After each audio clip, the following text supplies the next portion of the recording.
Cauliflower మంచిదేనా? మనలో చాలామంది డైట్లో చూసుకున్నప్పుడు రైస్ లేనప్పుడు రైస్కి ప్రత్యామ్నాయంగా క్యాలీఫ్లవర్ రైస్ అని చెప్పని ఎక్కువగా వాడతాం. ఆల్మోస్ట్ రైస్ అంత కాకపోయినా కొంచెం రైస్ తినలేదు అనే ఫీలింగ్లో ఉన్న వాళ్ళకి క్యాలీఫ్లవర్ తీసిన రైసు చాలా టేస్టీగా అనిపిస్తుంది. అంటే బయట ఒట్టి ముక్కలు తినే బదులు క్యాలీఫ్లవర్ రైస్తో కలిపి తింటామని.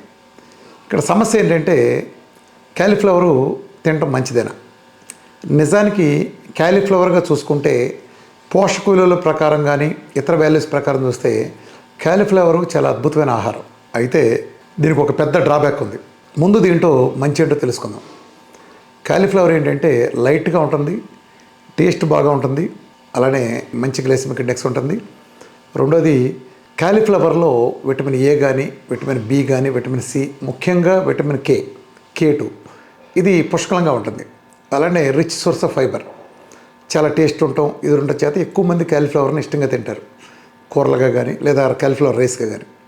కానీ ఒక చిన్న ఇబ్బంది ఉంది ప్రాక్టికల్గా.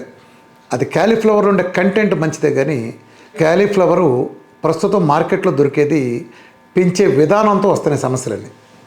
ఎలా? ఒక క్యాలీఫ్లవర్ పువ్వు చాలా చిన్న పెందగున్న స్టేజ్ నుంచే పురుగు మందులతో స్నానం చేస్తారు. మామూలుగా ఇలా పురుగు మందు స్ప్రే చేస్తారు కదా, ఫుల్గా స్ప్రే చేస్తారు. ఒక చిన్న పెందగా ఉన్నప్పుడు పువ్వు ఏమవుతుందంటే క్యాలీఫ్లవర్ పువ్వు మీరు చూడండి, వంకాయకు ఉండే సర్ఫేస్ లాగా లేకపోతే సొరకాయకో లేకపోతే దోసకాయకు ఉండేలాగా నున్నగా క్లీన్గా ఉండదు.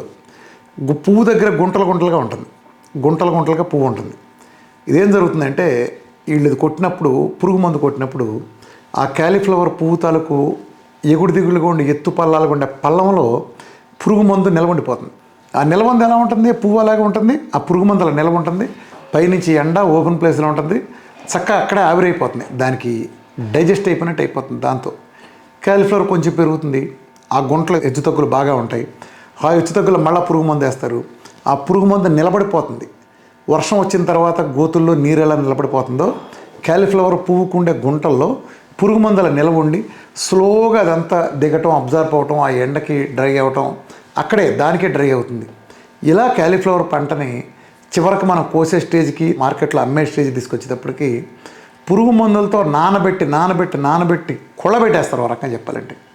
సో మామూలుగా వంకాయకో దోసకాయకో తోటకూర లాంటి ఇంకేతరత్ర మీరు కడిగితే పోతాయి, ఉప్పు నీళ్ళలో వేసి కడిగినా లేదా కొన్ని రకాల న్యాచురల్ సబ్స్టాన్సెస్ కడిగితే పోతాయి.